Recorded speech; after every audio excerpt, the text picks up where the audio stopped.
అందరికీ నమస్కారం అండి. ఢిల్లీలోని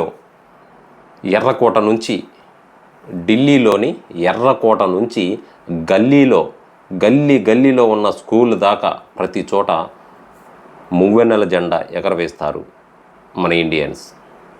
అధికార పదవుల్లో ఉన్నవారు లేదా పదవుల్లో లేనివారు, అదేవిధంగా పార్టీల అధ్యక్షులు మాత్రం తప్పనిసరిగా ఈ పథకాన్ని ఆవిష్కరిస్తారు.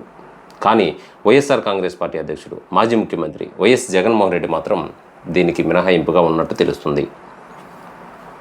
ఎందుకంటే జగన్మోహన్ రెడ్డి గారు జెండాకు మనకు పడదు బాస్ అన్నట్లుగానే వ్యవహరిస్తున్నారని తెలుస్తుంది. ముఖ్యమంత్రిగా ఉన్న 5 ఏళ్ళ మాత్రం తప్పనిసరిగా తంతులాగా ఇలా మాత్రమే జగన్మోహన్ రెడ్డి 15 ఆగస్టు 15 రోజున జెండాను ఎగరవేశారు. 2024లో అధికారం పోయాక ఆయన ఈ వేడుకల్లో పాల్గొన్నదే లేదు. అంతకుముందు అధికారంలో లేనప్పుడు 1-2 సార్లకు మించి ఆయన పథకావిష్కరణకు ఎక్కడా ఎగరవేసిన సందర్భాలే లేవు. అప్పుడు కూడా జనగణమన గీతాన్ని ఆలపించకుండా మౌనంగా నిల్చున్నారు. బెంగళూరుకు వెళ్ళిపోయారు. శనివారం కూడా అక్కడ ప్యాలెస్లోనే ఉన్నారు. అక్కడైనా పతాకావిష్కరణ చేశారా అంటే అది లేదు.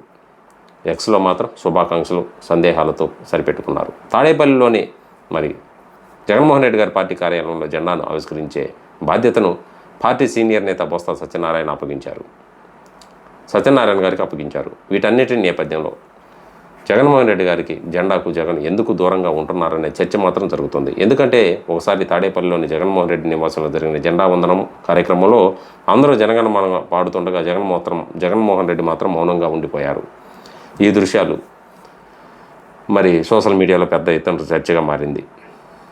శాసనసభలో ప్రధాన ప్రతిపక్ష నేత హోదా ఇవ్వాలని పట్టుబడుతున్న జగన్మోహన్ రెడ్డి గారికి ఆగస్టు 15 అదేవిధంగా జనవరి 26 జెండా వందనం మాత్రం ఎందుకు ఎగరవేయరని సోషల్ మీడియా వర్గాలు, రాజకీయ వర్గాలు ఇలా ప్రశ్నిస్తున్నారన్నమాట.